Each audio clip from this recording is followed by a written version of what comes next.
Здравствуйте, дорогие друзья! Добро пожаловать на канал Safe и Life. Обычно в этих водах можно встретить судака, окуня, щуку или белую рыбу. Мужчины никак не ожидали увидеть то, что ждало их на отмеле. Звук больше всего напоминал крик. Вряд ли это кричал какой-нибудь окунь. А еще звук шел с побережья, точнее, из воды рядом с берегом. В паре десятков метров от своей лодки рыбаки наконец рассмотрели маленького лосенка. Он отчаянно бил копытами по воде, но не мог выбраться на крутой берег. Мама в панике бегала вокруг, но тоже не могла спасти своего детеныша, попавшего в беду. Мама-лосиха пыталась подобраться к воде, но ее тонкие ноги с копытами были плохо приспособлены к тому, чтобы карабкаться по крутому склону. Когда рыбаки подплыли к берегу, она уставилась на них. Нужно было срочно что-то делать.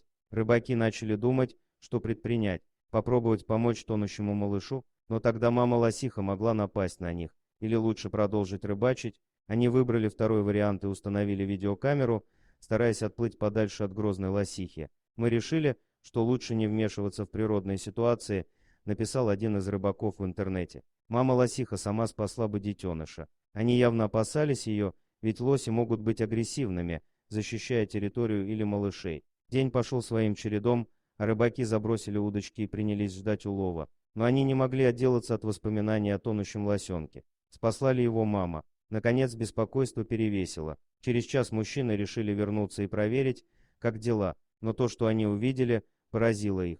Мамы нигде не было, рассказывает один из рыбаков, но малыш все еще барахтался и пытался выбраться на берег. Бедный лосенок больше часа боролся за жизнь. Казалось, он долго не продержится. Мы заметили, что лосенок уже выбился из сил. Он начал пускать пузыри из носа, продолжает рыбак. Не выдержав, мужчины бросились на помощь. Они подплыли на лодке к лосенку и увидели, в каком он ужасе. Неизвестно, сколько он уже пробыл в воде, когда рыбаки его заметили.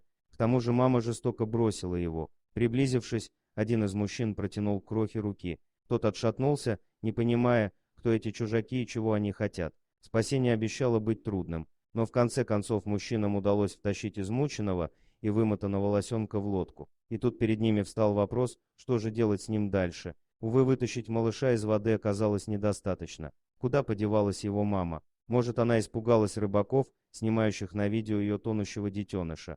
Конечно, мужчины не могли бросить лосенка. Один, без мамы, он бы скоро погиб в дикой природе. Поглаживая его и пытаясь успокоить, они заметили, как бешено стучит его сердце. Похоже было, что его спасли в последнюю минуту. Так и не решив, что делать, мужчины отнесли лосенка на берег, на твердую землю. Пробарахтавшись больше часа в воде, он совершенно выбился из сил. Наконец они решили возвращаться домой. Мама-лосиха еще не появилась, но рыбаки надеялись, что она скоро вернется. Ведь она должна была уйти совсем недавно и, возможно, до сих пор наблюдала за происходящим издали. Спасибо за просмотр, подписывайтесь на канал, где вы найдете еще много интересного, а также ставьте лайки и пишите комментарии, что думаете по поводу этой истории.